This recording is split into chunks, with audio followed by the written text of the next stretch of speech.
Hey folks, welcome to Fyreflye's Follies. I hope that you enjoy the video today, and if you do, don't forget to give me a big thumbs up. It really does help my channel out a lot. If you haven't subscribed yet, I hope that you will and that you'll stick around for a while. So today I am canning green tomatoes that I have sliced for frying. Now I'm canning in wide mouth half-pint jars. This will hold one serving for me, and it's just me. It'll hold 5 or 6 slices probably.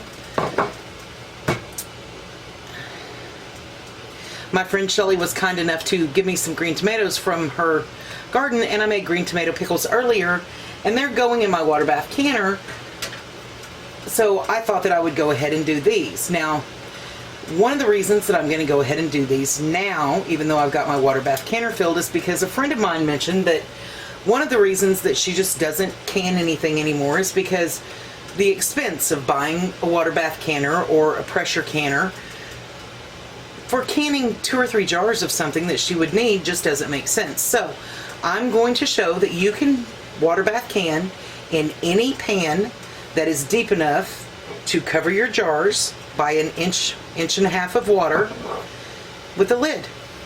Now I've taken the rack from my stock pot, or from my Instapot, and I'm going to drop it down into my stock pot. I've got water in my pan already, so this is what I'm going to be water bath canning in.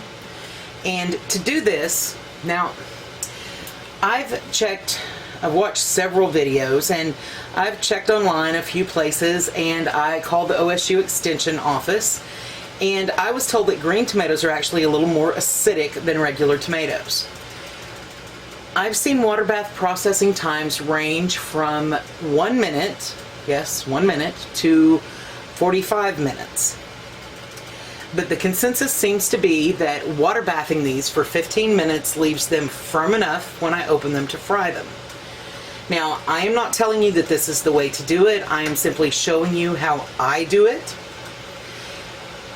This is not an instructional video. So, what I'm going to do is I am going to start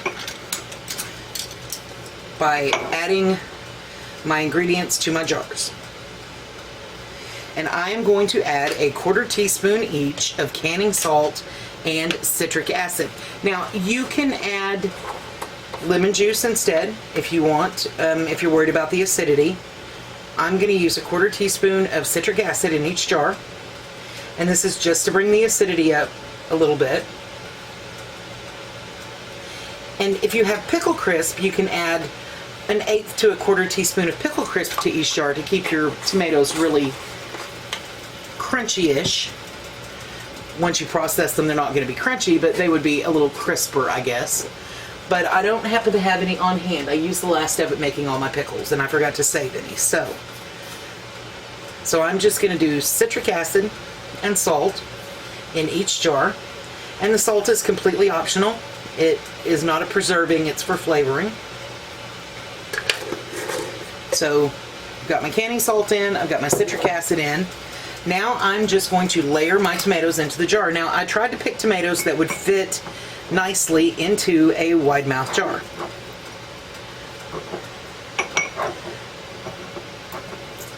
And I'm just going to pack these down in. I expect to get 3 or 4 slices per jar, because that's about what I would want if I were cooking this as a meal.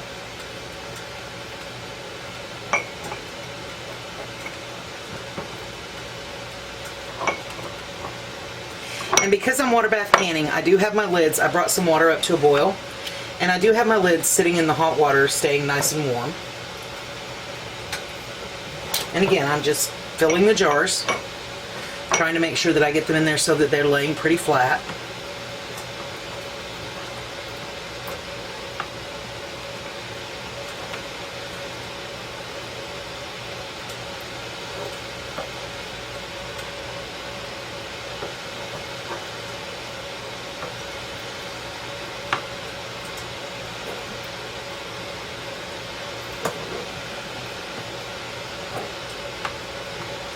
My jars have all been washed and sanitized.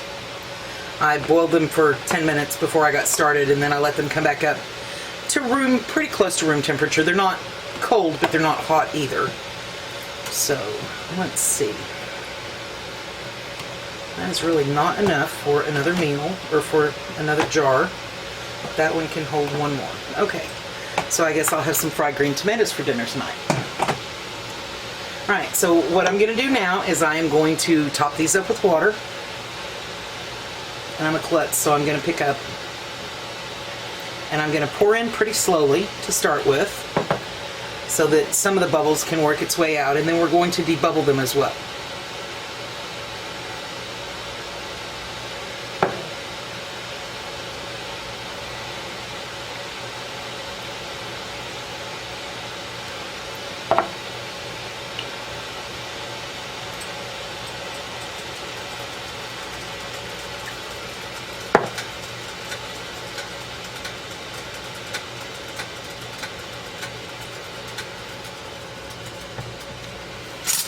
Now I'm going to take my debubbling tool and I'm going to go around the edges and make sure that I wiggle them a bit, and you can see the bubbles coming up as you work around them. So you want to get as many of the air bubbles out as you can.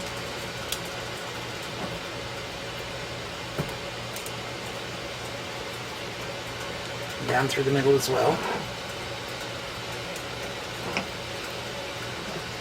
I don't know if the camera will focus in or not, but there are air bubbles in there that we need to get out.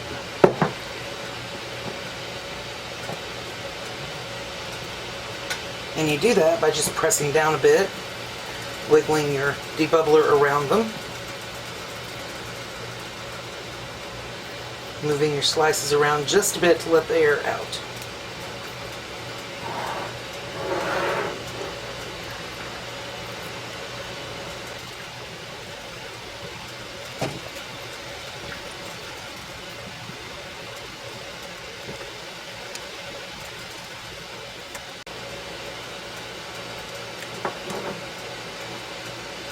And you just have to be patient.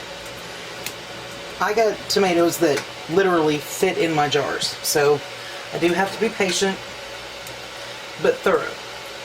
You want to get those bubbles out.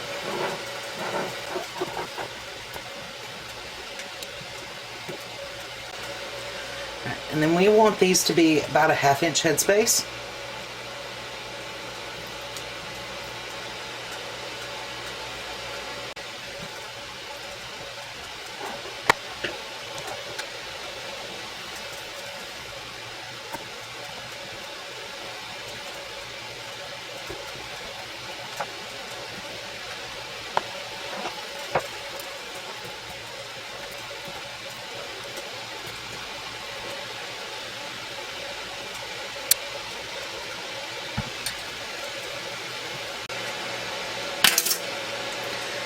Alright, and even though it is just tomato and water, I'm going to take a little bit of white vinegar and a piece of paper towel.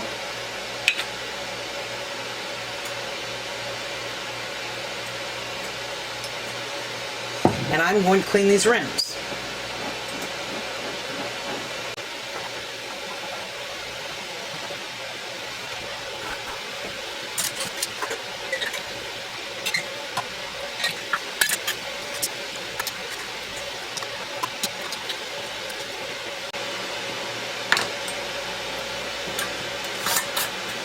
And we are just going to go fingertip tight with these, just barely tight, and into my stock pot.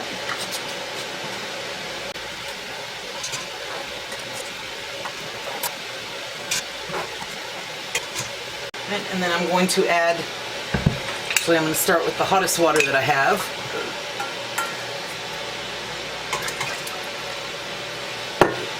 And I want to cover these by 1 inch or 1.5 inches. Alright. Now we're going to put the lid on and we are going to bring it up to a boil. Now once this comes up to a boil, I will set a timer for 15 minutes and we will let it water bath for 15 minutes.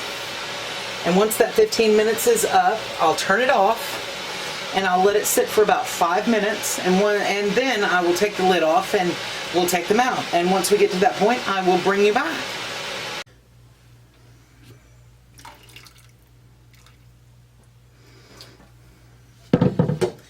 Alright, my sliced green tomatoes have processed in my stock pot, covered in 1 inch of water at a hard rolling boil for 15 minutes.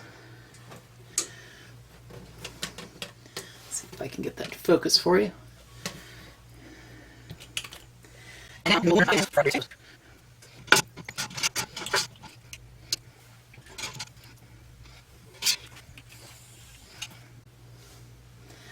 So, in my stock pot, I processed them in a full rolling boil for 15 minutes. I shut them off and I let them sit for about 5 minutes, and this is what we end up with.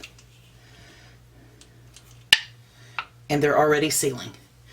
Beautiful green tomato slices that will be available for me to fry in the middle of winter, so I can have a summertime treat when there's snow on the ground. And I did it all without specific canning equipment.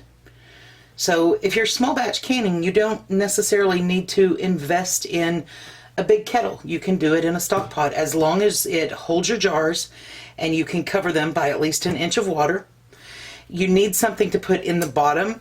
If you don't have a rack, I use the rack out of my Instapot. If you don't have a rack, you can take your extra canning lids and lay them on the bottom and sit your jars on those. You just don't want your jars to sit directly on the bottom of your pan. Now, I will leave these sitting until tomorrow, and tomorrow I'll take the rings off, I'll check the seals, I'll wash the jars, I'll label them, and I'll put them in my pantry. And they'll be good for a year or two. They won't last me a year or two. I love fried green tomatoes. I really hope that you enjoyed the video today. If you did, please don't forget to give me a big thumbs up and leave a comment. That really does help my channel out. Feel free to share. If you haven't subscribed, I hope that you will, and if you hit the notification bell, they'll let you know when I upload a new video. Thank you so much for watching today. You have a great day.